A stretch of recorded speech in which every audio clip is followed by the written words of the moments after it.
Los derechos humanos protegen a quienes son agredidos por los poderes del Estado.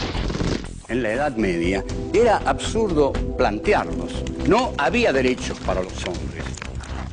La figura del Cristo torturado justificó la tortura de Torquemada. Todo régimen autoritario reprime desde un absoluto. Primo Levi dice: existe Auschwitz, no existe Dios. Dios ignoraba la ESMA, las matanzas en Vietnam. En un mundo en el cual el silencio de Dios es agobiante, los seres humanos tenemos la obligación de tomar la palabra.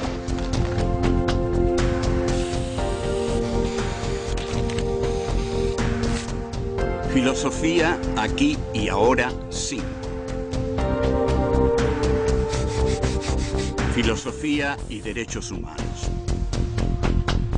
Encuentro 11. Terrorismo de Estado en la Argentina. 1. El proyecto económico. 2. La teoría de los dos demonios. 3. Los indiferentes y los tímidos. 4. Estado y justicia. Los delitos de lesa humanidad. 1. El proyecto económico.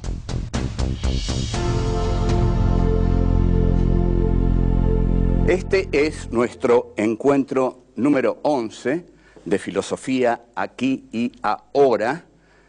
Y el tema del encuentro número 11 es terrorismo de Estado en la Argentina. No cambie el canal, usted quédese ahí, junte coraje y mire, porque aquí pasaron cosas muy terribles en este país, de las cuales muchos no se quieren enterar. De modo que aquellos que no se quieran enterar, tienen que enterarse, porque si en el momento no pudieron hacer nada, bueno, quizás no pudieron hacer nada, pero no poder hacer nada y no querer enterarse es ya ser un cómplice, ¿me entienden? Un cómplice es muy feo. O sea, si uno no pudo hacer nada, por lo menos tiene el deber de saber bien lo que pasó. Y acá, honestamente, se lo vamos a contar bien. Terrorismo de Estado en la Argentina. El 24 de marzo del 76, fecha infausta en la historia argentina, el ejército, los militares, ejército, marina, aeronáutica, dieron un golpe de Estado que no fue solo un golpe militar.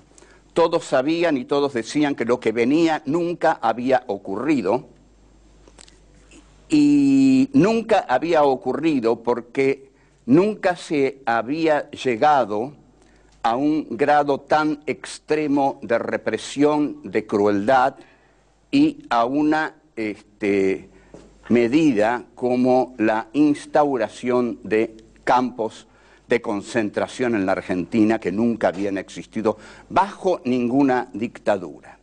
Ahora bien, estamos acostumbrados y se está acostumbrado a creer que el golpe del 76 fue un golpe estrictamente castrense, militar, porque inmediatamente aparece la Junta, Videla en el medio, Agosti y Macera, pero no. El golpe del 76 fue sostenido, requerido, exigido y pedido por grupos civiles, económicos, muy importantes, por el liberalismo argentino que quería la destrucción del Estado, la libertad del mercado, la libertad de los capitales, el capitalismo financiero y los préstamos del exterior que fueron los que formaron la impresionante deuda externa que ese gobierno dejó, aparte de la deuda interna que dejó en vidas humanas. El golpe militar fue facilitado por los errores de mucha gente, fundamentalmente el gobierno peronista y la guerrilla que se dedica a acciones tan temerarias y tan absurdas como el asalto a Monte Chingolo, donde mueren asesinados directamente muchísimos guerrilleros, y donde Santucho cree que es la operación más grande después del Moncada, la de Fidel Castro. Pero lo cierto es que es la alfombra roja para el golpe, y ahí Videla dice hay 90 días para que el gobierno se rectifique, y si no, vamos a dar el golpe. Ahora, el verdadero golpe tampoco es contra el peronismo, el verdadero golpe es contra el marxismo. Las Fuerzas Armadas argentinas, formadas en la doctrina nacional, la doctrina de seguridad nacional francesa, luchan contra el marxismo como parte fundamental de la Tercera Guerra Mundial. Ellos están librando la Tercera Guerra Mundial. La Guerra Fría fue la Tercera Guerra Mundial, pero las guerras calientes de la Guerra Fría se dieron en situaciones como la que se dio en nuestro país. Aquí se dio la guerra caliente de la Guerra Fría. Entonces, también el gobierno toma a la guerrilla como excusa. La guerrilla ya estaba derrotada, la guerrilla ya estaba desbandada, incluso Santucho, poco antes de morir, hace una autocrítica. Montoneros estaban en el desbande. Rodolfo Walsh hace una caracterización de lo que es el comienzo del año 76 y dice: grupos intelectuales y profesionales en desbande, o sea, en terror, como la mayoría de la población, que tenía mucho miedo, mucho miedo. Bueno, el miedo es un elemento fundamental del golpe militar. Volvemos. 2. La teoría de los dos demonios.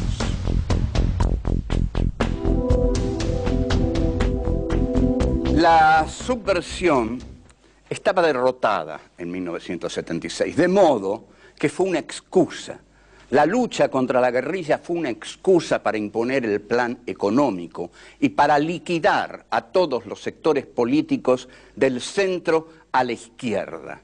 Entonces, la excusa de la subversión sirve, constantemente sirve. Luchamos contra la subversión es terrible, etcétera, etcétera, pero sirve para instaurar en el país un sistema económico que favorece a las grandes empresas. Las pequeñas y medianas empresas se funden, porque todas las fábricas cierran las persianas, porque todas las enormes fábricas, los monopolios para los cuales se ha hecho este golpe, y se han beneficiado con este golpe, se devoran a las pequeñas fábricas, o las pequeñas fábricas se funden.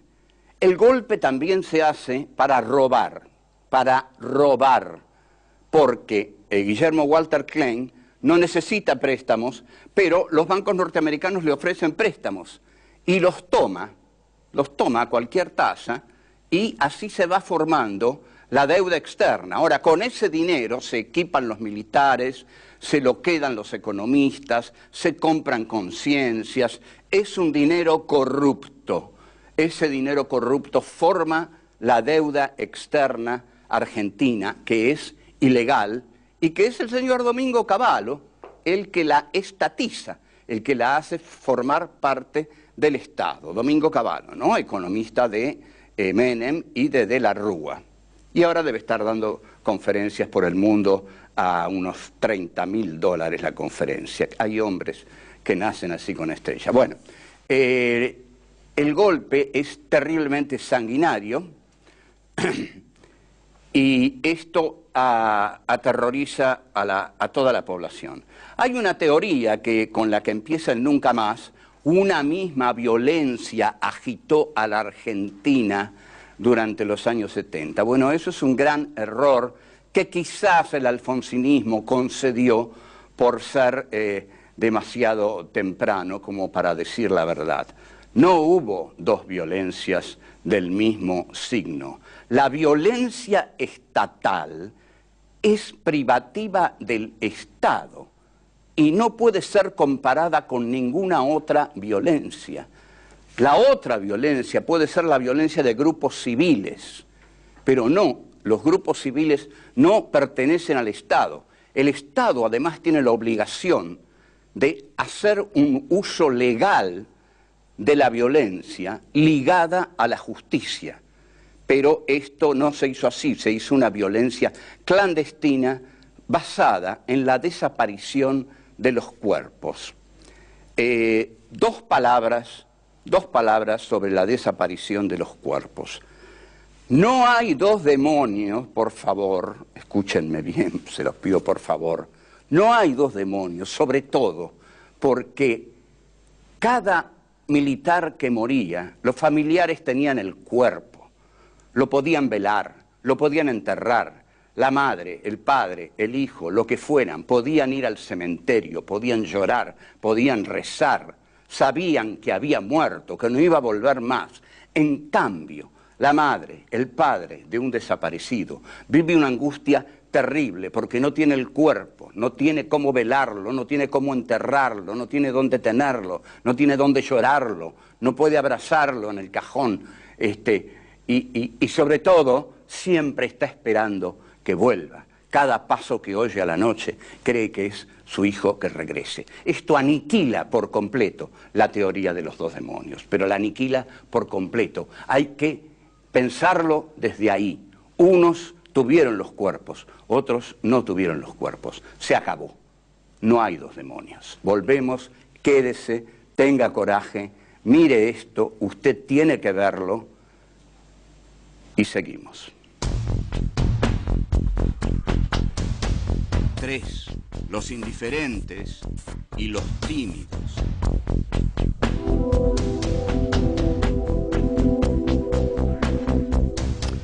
La represión no estaba al servicio de liquidar la guerrilla. Por supuesto, los grupos guerrilleros que insistían en pequeñas acciones sin trascendencia eran detenidos, llevados a la ESMA, aniquilados, torturados para obtener confesiones. Pero la represión se hizo y el golpe se dio para imponer el plan neoliberal de José Alfredo Martínez de Hoz, que era presidente de Asindar, una empresa poderosa, renuncia a Asindar y se adueña del Ministerio de Economía. Martínez de Hoz, del largo linaje de los Martínez de Hoz, desde los poseedores de la tierra hasta Joe, con sus enormes orejas y su complicidad perversa con el régimen. Entonces, volvemos. Hay militares desbocados que dicen cualquier cosa, porque es tal, el grado de impunidad era absoluto. De aquí el terror. Saint-Jean, una vez en un discurso, para acentuar bien el miedo en todos, dijo: nosotros, los militares, primero vamos a matar a los subversivos, después a los cómplices, después a los familiares, después a los amigos, después a los indiferentes y por último a los tímidos. A los tímidos. Usted imagínese que está viviendo en una sociedad donde el gobernador de la provincia de Buenos Aires, un militar duro, que no le importa matar a quien sea, dice que se propone matar hasta los tímidos. Y usted no solo es tímido, quiere ser indiferente, quiere pasar inadvertido. No. Pero el general Saint-Jean dice que a los que quieren pasar inadvertidos también los van a matar. Y eso lo dice otro personaje tan siniestro como el general Saint-Jean, que ahora está preso, que fue el primer civil que fue preso por convivencia, por apoyar, por ideologizar al golpe del 24 de marzo. Es el doctor Jaime Smart, que en el diario La Nación del 12 de diciembre de 1976, muy anunciado con grandes letras en la tapa, el título del artículo decía desenmascarar a quienes armaron la subversión. A ver, pensemos, ¿quiénes creen ustedes que habrán armado la subversión? Quizás las armas que venían de la Unión Soviética, quizás las que venían de China, de Cuba. No. ¿Saben quiénes armaron a la subversión? Los profesores de todos los niveles de la enseñanza. ¿Por qué? Se equivocan cuando limitan la subversión solamente a aquellos que caen abatidos por las Fuerzas Armadas. No puede decir otra cosa. La muerte la tiene tan en la cabeza que en lugar de decir a aquellos que caen, aquellos que son detenidos por subversivos, no, dice aquellos que son abatidos por las Fuerzas Armadas, aquellos que son muertos, por supuesto. Entonces dice, el gobierno de la provincia de Buenos Aires sabe que el origen de la subversión es ideológico, y aquí es donde empiezan a pagar la cuestión los profesionales, los maestros, los profesores, los académicos. Entonces, con cinismo total, el doctor Smart dice, ahora esos que armaron la subversión quieren pasar desapercibidos, como diciendo, los vamos a agarrar, no van a pasar desapercibidos, señores profesores. Y en efecto, en Bahía Blanca se hace una caza de brujas impresionante, comandada por el general Agdel Vilas y el diario La Nueva Provincia, que colabora con la Armada en una caza de brujas que costó la vida de muchos profesores que no habían hecho otra cosa que poner en sus bibliografías un libro de Paulo Freire o de Marx. Solo eso. Por eso los fusilaron. Seguimos. 4. Estado y justicia. Los delitos de lesa humanidad. Todo esto se pudo haber hecho de otra forma, sin campos de concentración, sin torturas, sin hacer desaparecer a la gente, sin tirar a seres humanos vivos desde los aviones al Río de la Plata. Se pudo haber hecho con la justicia, como se hizo en Italia con las Brigadas Rojas. Pero en el film de Marie-Monique Rubin, Escuadrones de la Muerte, aparece el general Díaz Besone, un convencido de la tortura y de la muerte, y dice, pero imagínese, le dice, cómo nosotros íbamos a fusilar públicamente a 8.000 personas, porque fueron 8.000 nada más, dice, ¿no? De todos modos, ustedes saben que las cifras no importan. Las madres dicen 30.000, yo le creo a las madres. Pero digamos 20.000, 10.000, 15.000, ¿qué quieren? ¿Que negociemos las cifras? Pongamos un muerto acá, ¿y?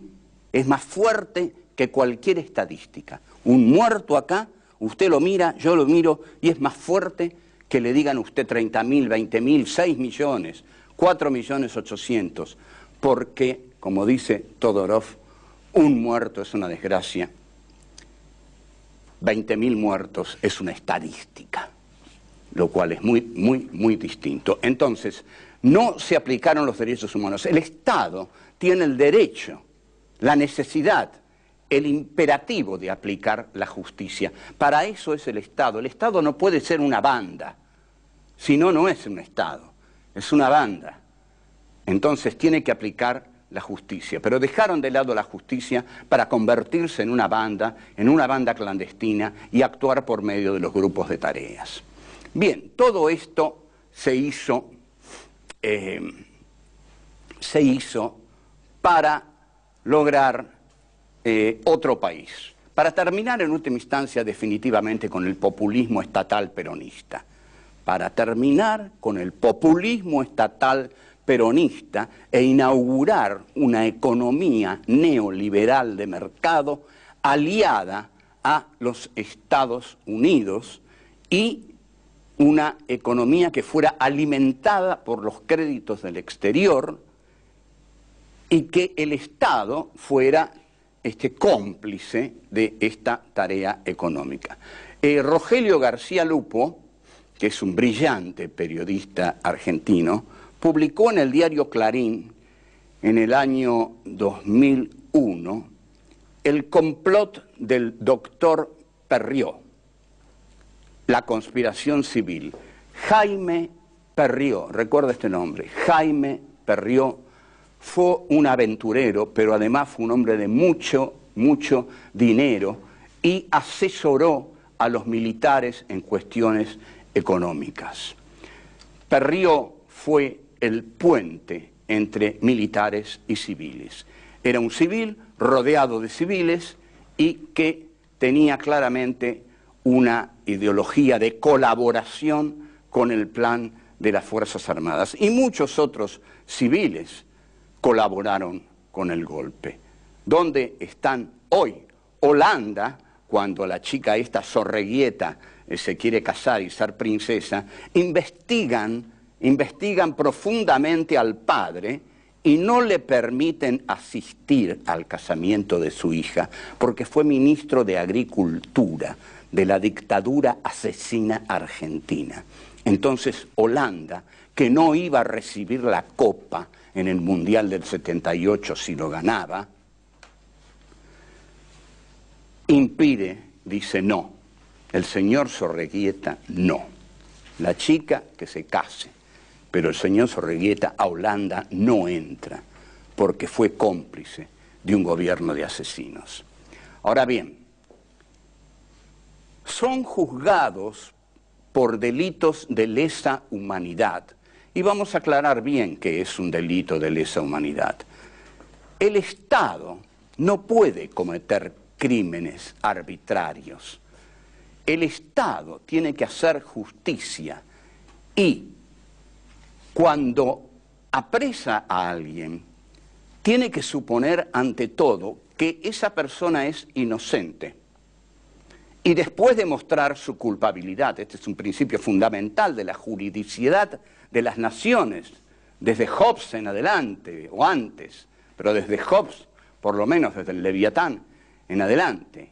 Hay que demostrar primero la culpabilidad y después se verá.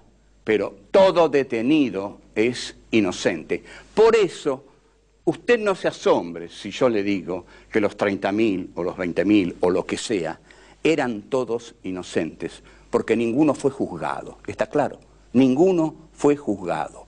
Y en cuanto a los que se dice que murieron en enfrentamientos, hay muchas dudas acerca de esos enfrentamientos, porque muchísimos enfrentamientos fueron fraguados deliberadamente para pasar listas de muertos que ya habían sido fusilados en los campos de concentración.